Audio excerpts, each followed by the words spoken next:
Hey, what's up? This is Corey from My2Cents, and today we're going to be doing a screen protector installation and quick review. This is an IQ shield for the Galaxy S7 Edge. And one thing that I'm going to tell you guys right off the bat, that this for me was not an easy installation. I'm starting to debate whether or not I'm just so used to ballistic glass or if it was really difficult to put on in the first place. I've installed hundreds of screen protectors, but I'm guessing this one's probably a little bit more difficult just because it's the S7 Edge. But let's see what we get in the package here real quick. So being a flexible screen protector, we do have our solution spray to help put the screen on, and a couple other pieces of information here. So the first off being review information. So I've left a review.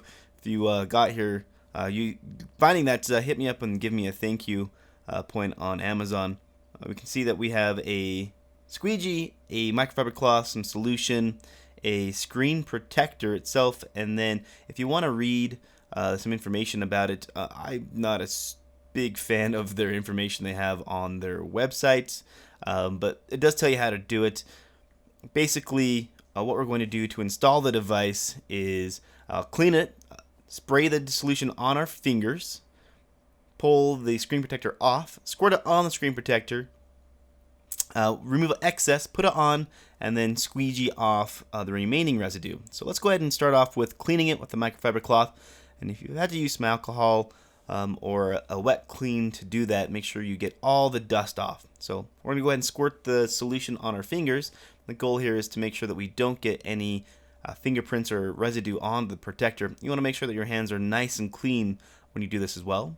I'm going to go ahead and peel the screen protector off.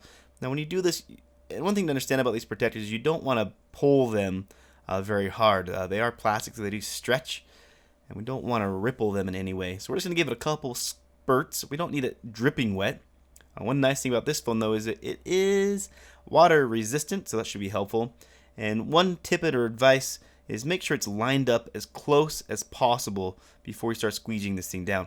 Honestly, I think lengthwise, it's probably a little bit short. I had to push mine a little bit, and I'll show what I'm talking about in just a few seconds. The first thing I did is line up the home button down here at the bottom. If you put enough solution on it, it should move a little bit, not extremely easy. And then I had to push up on the top to get the speaker grill and the camera cutout to kind of fit in place. You can see that it's not exactly lined up. I got a little bit of junk in there, so we're going to have to remove that here real fast. So my fingers are still wet. You don't want to touch it with dry fingers. And the one thing that you want to make sure also is that it's lined up evenly with the speaker grill, the home button, the camera.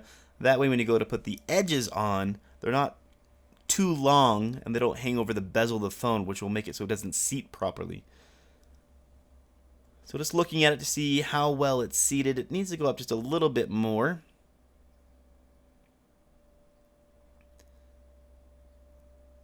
Alright, and the edges do not want to stay down, and that's the most tricky part of the installation, is getting the edges to stick. So we still have a bunch of liquid underneath the protector at this point, and I'm just trying to check for fit.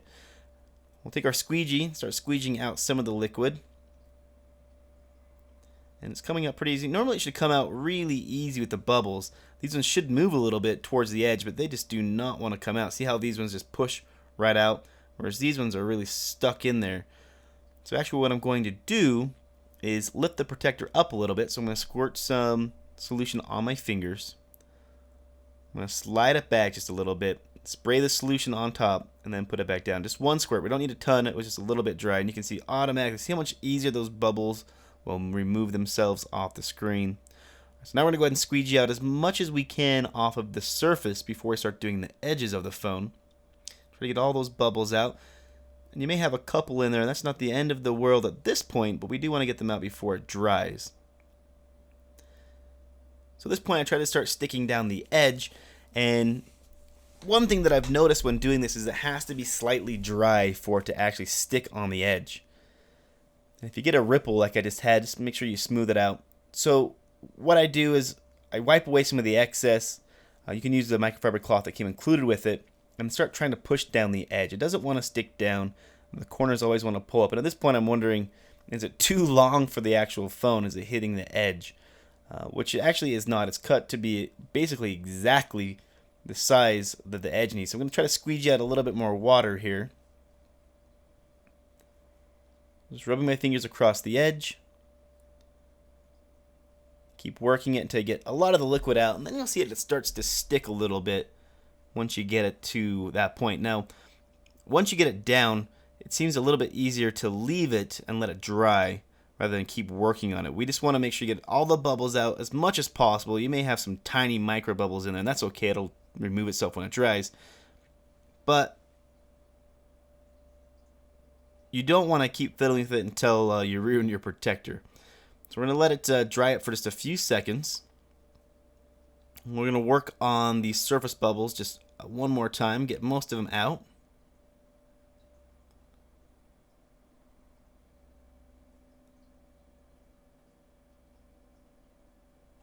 It's looking pretty good at this point.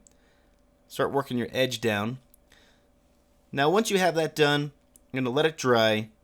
And you can see that the cut's not exactly right on the corners, but once it's done, I mean, it looks really good. Stretching it a little bit, I had to pull it, and I did get a wrinkle on one side of it.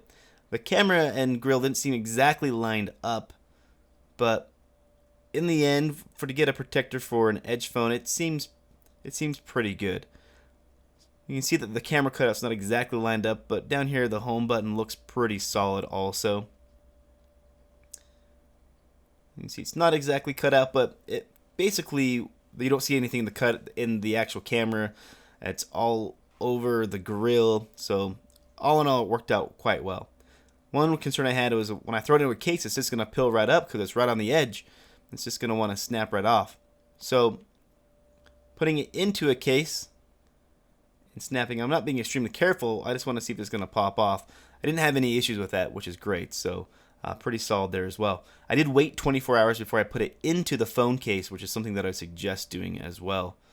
I'll give it a 4 out of 5 stars for maybe not fitting exactly right, but it still is a good protector. I'll put the product link down below in the description, and as always, thanks for watching. Peace.